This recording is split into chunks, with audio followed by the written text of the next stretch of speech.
चला या क्लासमध्ये आपण पुढचं टॉपिक बघूयात की मॅग्नेटिझम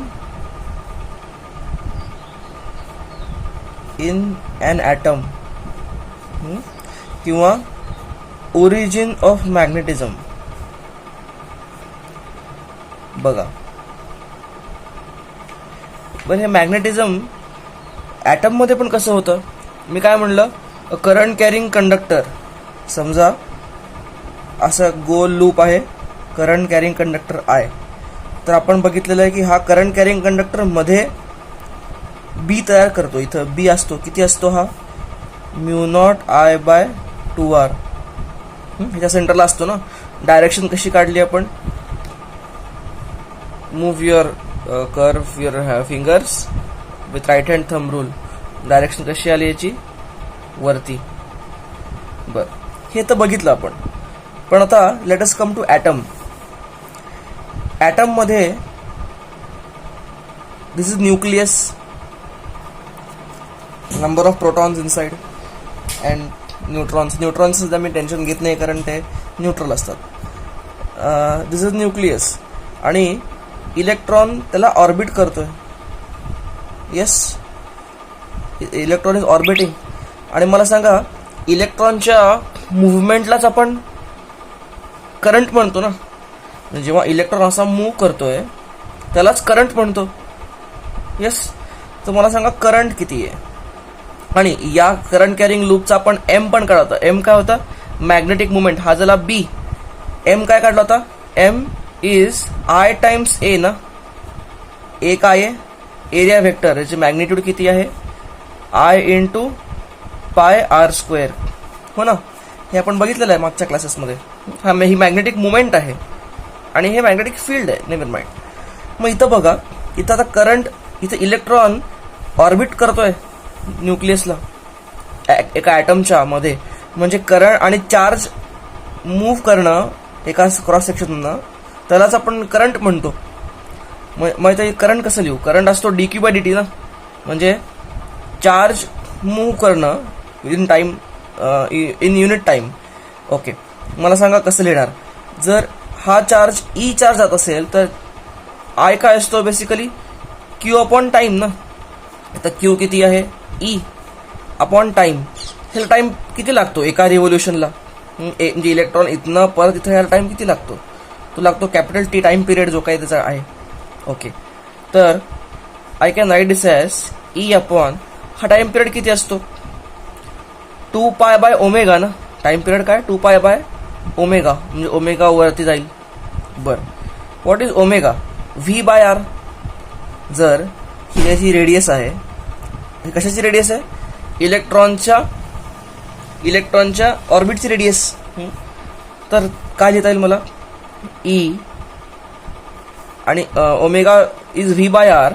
तर इथं लिहितं EV/2πr. हे काय आलं मला, आय. बर, म्हणजे मॅग्नेटिक मुवमेंट किती तयार झाली इथं, आय इंटू πr² ना. हे ना, आय इंटू πr².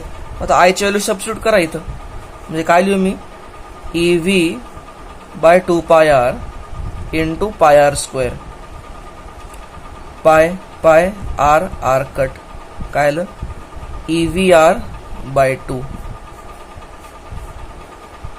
बघा, म्हणजे एका ॲटम मध्ये पण एक मॅग्नेटिक मुवमेंट जनरेट झाली आणि हेच आहे ओरिजिन ऑफ मॅग्नेटिझम. मग ॲटम तरी सगळ्याच पार्टिकलमध्ये, ह्याच्यामध्ये पण ॲटम आहे आणि ह्याच्यामध्ये पण इलेक्ट्रॉन मूव्ह होतोय. मग हे मॅग्नेटिक का नाही आहे, ह्याच्यात मॅग्नेटिक मुवमेंट क्रिएट होतीये ना. मग हे मॅग्नेटिक का नाही आहे, हे सिच्युएशन सगळ्याच मध्ये आहे. ओके, त्याचा आन्सर काय आहे, असं का होतं की काहीच ॲटम्स मॅग्नेटिक असतात, काही नसतात. काही परमनंट मॅग्नेट असतात, काही टेम्पररी मॅग्नेट होतात. येस, तर काहीच मॅग्नेटिक असतात का, तर समजा हा पेन आहे.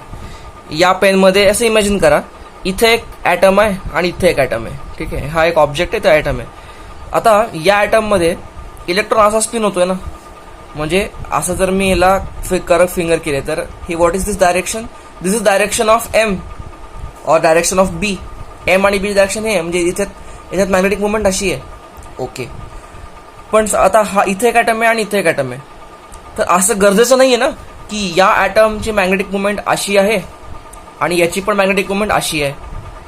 समजा याची मॅग्नेटिक मुवमेंट अशी असेल आणि याची मॅग्नेटिक मुवमेंट अशी असेल, तर ह्या दोन मॅग्नेटिक मुवमेंट एकमेकांना काय करतील, कॅन्सल करतील. म्हणजे ह्याची नेट मॅग्नेटिक मुवमेंट किती आहे, 0. तर मॅक्सिमम जे आपण पदार्थ आजूबाजूला बघतो त्याच्यामध्ये असंच असतं. मला सांगा, इथं याच्यात सगळे ॲटम जे आहेत ते असं रॅन्डमली ओरिएंटेड आहेत ना. एखादा न्यूक्लियस असा आहे आणि इलेक्ट्रॉन असा फिरतोय, या प्लेनमध्ये फिरतोय. काही ठिकाणी इलेक्ट्रॉन असा फिरत असेल किंवा ॲटम असा रॅन्डमली असेल कुठं. म्हणजे हे सगळे इलेक्ट्रॉन जे प्लेन जे आहेत मूव्ह करायचे, हे सगळे रॅन्डमली ओरिएंटेड आहेत ना. असं थोडीच म्हटलं की सगळे शिस्तीत एका लाईनमध्ये उभारलेत, सगळ्यांचे इलेक्ट्रॉन असे हॉरिझॉन्टल फिरतात, असं नाही होत ना. मॅक्सिमम ऑब्जेक्ट्समध्ये असं होत नाही. त्यामुळे या प्रत्येकाचे मॅग्नेटिक मुवमेंट असे वेगळ्या दिशेला असतात आणि ते इतके रॅन्डमली ओरिएंटेड असतात की सगळ्याचं नेट मॅग्नेटिक मुवमेंट 0 येते. आपण हे डिटेलमध्ये शिकणार आहे. मॅग्नेटिक मटेरियल पुढचा टॉपिक घेणार आहे उद्याच्या क्लासमध्ये करू आपण. पण त्यात आता इथे हा विषय निघाला म्हणून तुम्हाला क्लॅरिफाय करतोय की तुम्हाला वाटेल की हे तर सगळ्यामध्ये असतं, तर सगळ्यामध्ये सगळं मॅग्नेटिक का नाही आहे. त्याचं कारण तुम्हाला सांगतो. मॅग्नेटिक मुवमेंट अशा प्रकारे रॅन्डमली ओरिएंटेड झालेले असतात की नेट मॅग्नेटिक मुवमेंट 0 येते. तुम्हाला कळत आहे का? म्हणून सगळे पदार्थ, सगळे जे आयटम्स आपण बघतो आजूबाजूला ते मॅग्नेटिक नसतात. पण काही एक्सेप्शन असतात जे मॅग्नेट असतात. ते मॅग्नेट का असतात? समजा असे काही गोष्टी, असे काही ऑब्जेक्ट, म्हणजे फॉर एक्झाम्पल परमनंट मॅग्नेट, आपण एक बार मॅग्नेट परमनंटवाला घेतला. पण आता बार मॅग्नेटमध्ये काय झालं, ते मॅग्नेटिक काय का, तर त्यातले ॲटम्स जे आहेत ते अशा प्रकारे ओरिएंटेड आहेत की त्या ऑब्जेक्टचा नेट मॅग्नेटिक मुवमेंट एका विशिष्ट डायरेक्शनला आहे. तुम्हाला कळत आहे? नेट मॅग्नेटिक मुवमेंट एका विशिष्ट डायरेक्शनला आहे, पर्टिक्युलर डायरेक्शनला आहे. त्यामुळे that particular magnet it shows magnetism. ठीक आहे, ओके. आपण ह्याच्यावर जास्त चर्चा करू मॅग्नेटिक मटेरियलवर उद्याच्या क्लासमध्ये. पण सध्याची चर्चा इथं बघूयात की ॲटममध्ये मॅग्नेटिझम होतं कशाला तयार, म्हणजे एखादा ऑब्जेक्ट मॅग्नेटिक का वाटतो आपल्याला, तर बिकॉज ऑफ दिस. तर हिची मॅग्नेटिक मुवमेंट अशी आहे. बरं, नाव आता हा ई जो फिरतोय गोल, तर या ईचा काहीतरी अँग्युलर मोमेंटम असणार आहे. आठवतंय काय what is term angular momentum? This is equal to I omega. Okay, I काय असतो? mr², where M is mass of electron, mr² ही आय आहे आणि ओमेगा आहे. बाय द वे ओमेगा असतो v/r, तर हे mvr असं पण लिहिता येईल मला. ओमेगा v/r ठेवला, आर आणि आय यातला एक आर कट झाला, mvr. आणि mvr पण आपण फॉर्म्युला एलचा असतो हे बघितलेला याच्या अगोदर. बरं, हे असतं mvr. बरं, आता मी जर, आणि अँग्युलर मोमेंटम पण is also vector quantity. Anyway, तर आपण v क्रॉस r वगैरे असतो. एनिवे, समजा मी या एमचा आणि एलचा रेशो घेतला. कशाचा रेशो घेतो? एम मॅग्नेटिक मुवमेंट आणि अँग्युलर मोमेंटम. हे शब्द क्लिअर वापरणं गरजेचं आहे. मॅग्नेटिक मोमेंटम नाही म्हणायचं, मॅग्नेटिक मुवमेंट आणि अँग्युलर मोमेंटम दोघांचा रेशो जर घेतला तर काय येतं हे बघा, EVR/2 upon MVR. VR cut म्हणजे काय झालं, E/2m. This is a very very important output. कुठल्याही ॲटमचा हा जो रेशो आहे m/l, हा रेशो इज अ कॉन्स्टंट. कारण हे कॉन्स्टंट आहे ना. Mass of electron is a constant, charge on electron is also constant, 2 is a constant. म्हणजे this ratio for any electron, ratio of m/l is independent of z, is independent of n, is independent of v, is independent of r, is independent of its energy, it's independent of its time period, it's independent of anything that you can think of omega other than this. हे काय आहे? Z म्हणजे म्हणजे त्याचा atomic number ना, म्हणजे hydrogen, helium, lithium, boron, तुमचं सगळ्या केमिस्ट्रीमधले प्रत्येक एलिमेंटचा काहीतरी झेड आहे ना, त्या झेडवर डिपेंड करत नाही. म्हणजे आता हा इलेक्ट्रॉन एका हायड्रोजनचा असू दे किंवा युरेनियम मधला असू दे, झेडवर डिपेंड करत नाही. काय एल बाय त्याचा M/L रेशो, एन वर डिपेंड. एन काय? प्रिन्सिपल क्वांटम नंबर किंवा nth ऑर्बिट, पहिला ऑर्बिट असू दे किंवा 1000वा ऑर्बिट असू दे, रेशो हाच. रेडियस ऑफ ऑर्बिटवर डिपेंड करत नाही, त्याची एनर्जीवर डिपेंड करत नाही, त्याच्या टाइम पिरियडवर डिपेंड करत नाही. आता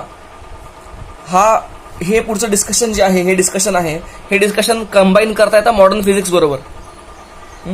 मॉडर्न फिजिक्सच्या काही गोष्टी, मॉडर्न फिजिक्स अजून आपण शिकलेलं नाही आहेत, फिजिक्समध्ये शिकलो नाही, पण तुम्ही केमिस्ट्रीमध्ये ॲटॉमिक स्ट्रक्चर तुम्ही स्टडी केलेलं आहे, तर तुम्हाला ॲटॉमिक स्ट्रक्चरमध्ये यातल्या बऱ्याच गोष्टी आलेल्या आहेत की रेडियस कसा डिपेंड करतं एनवर, किंवा व्हेलॉसिटी किती असते इलेक्ट्रॉनची, मुव्हमेंटची, वगैरे वगैरे. तुम्ही ॲटॉमिक स्ट्रक्चर बघितलेलं आहे. तुम्हाला प्रिन्सिपल क्वांटम नंबर म्हणजे काय, स्पिन क्वांटम नंबर पण एका ठिकाणी आला आहे, पण त्याची गरज पडत नाही त्या फॉर्म्युलेची. Never mind. तुम्हाला हे कळतंय का? ओके. हा रेशो फार इम्पॉर्टंट आहे. ह्याच्यावर डायरेक्ट न्यूमेरिकल्स येऊ शकतात. आणि हा रेशो जरी कॉन्स्टंट आहे ना, तुम्हाला ई ची व्हॅल्यू माहिती आहे 1.6 × 10⁻, आपण हे काढूनच टाकू ना. E, what is E? by 2m. 1.6 × 10⁻19 by 2. आणि m मास ऑफ इलेक्ट्रॉन बघावं लागेल. एक मिनिट. That is 9.1 × 10⁻31 kg. अच्छा, हे जर मी सॉल्व करतोय तर हे काय झालं? हे झालं 0.8 ना, आणि हे I can write this as 8/9 × 10⁻19 1 10 2 म्हणजे 12 झाले, असं काहीतरी झालं आहे. ओके. नाही, आणि हा पण 0 पण ॲडजस्ट केला ना, म्हणजे मला कसं करावं लागेल, हे 11 होईल मग त्या केसमध्ये. बरोबर आहे का? -1 बरोबर आहे. आता हे येतं 8.8